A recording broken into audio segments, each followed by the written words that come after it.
Well, this is good news for everybody that's a fan of Frank Castle, aka The Punisher, because the character is now once again owned by Marvel Studios and Disney. So let's talk about what does this mean, if anything, in regards to this character.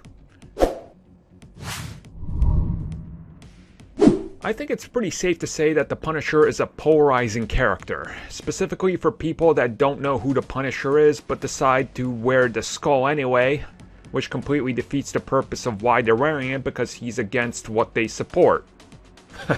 Ironic. And as people have recently realized, there's been a scale back of the amount of comics that are put out by Marvel that feature the Punisher, which is rather interesting, which could go in two different directions. They're canceling them because when he comes back in live action, they will reintroduce us to a new Punisher #1 that lines up with whatever they have in mind, and that's the idea.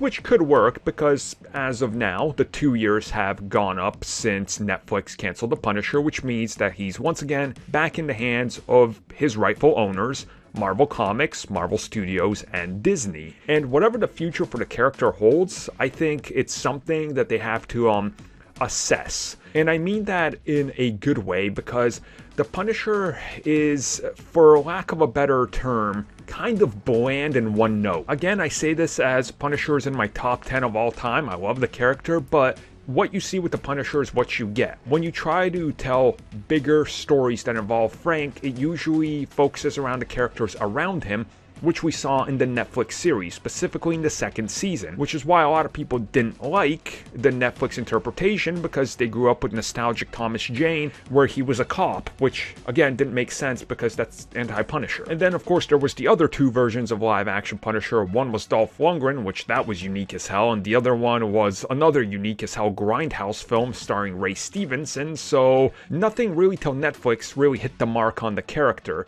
So I think Disney is realistically right now looking at the character, assessing what to do with him, and probably sitting on him and just going, we need to figure something out because there's so much controversy, if you will, anytime anything happens because of that logo and this character. And we saw with Netflix when things happen around the United States, delay the series, delay it again. Is it going to get canceled? Is it going to get pulled? Was it canceled because of all these things? Again, I don't think anything singular contributed to it, and I don't think anything singular will contribute to bringing them back. I think right now Marvel Studios owns them again, and they're going to assess what to do with them and maybe toss them into another project. I know many of you will ask. Don't worry, I'm already working on it. I got a couple ideas. I'll pick like the best one or two and make a video on how I would bring them back, and it'll be a little different, I think, but we'll see.